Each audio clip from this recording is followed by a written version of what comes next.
Hello. हा, मी ठीक आहे. तू कशी आहे? हो हो, मी मस्त आहे.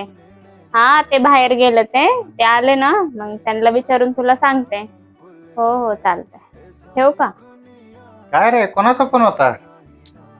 अहो, काय नाही, मम्मीचा फोन होता. मम्मी म्हणत होती धोंड्याचा महिना चालू आहे ना, तर जेवायला बोलवलंय आपल्याला. म्हणत होती जावयांना काय चैन पाहिजे का अंगठी करायची, मग सांगा तुम्ही तसं.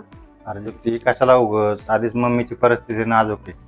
परत अजून आता हे दागिनं वगैरे घ्यायचं म्हणलं तर कशाला उगच करायचा डोंगर करून ठेवताय म्हणावं. हा, जे आपलं केलंय ते चांगलं आहे म्हणावं, ठीक आहे. काय करायचं असेल तर खायला प्यायला चांगलं करावं, तेवढंच बस, बाकी काय तेव्हा. अहो, असं काय करताय? जावायचा मानपान असतो, नाही केलं तर लोक काय म्हणतील? अरे लोक बोलतील 4 दिवस, पण ते एका दिवसाच्या आनंदासाठी तुझ्या मम्मीला वर्षभर ते हप्ताभर बसावं लागतील. त्याचा विचार केलाय का? आणि ते तुला तरी पटतंय का, मला सांग बरं. आता लगेच मम्मीला फोन कर आणि मम्मीला सांग, ठीक आहे. आता हे सोनं ह्याच्या नादाला लागू नका, ठीक आहे. आपल्या घरात जे बनवणार आहे चांगलं ते बनवा.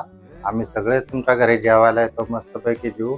आणि असल्या कुठल्या भानगडीत पडू नका, ठीक आहे. हो, खरं आहे तुमचं. मी सांगते मम्मीला लगेच फोन करून.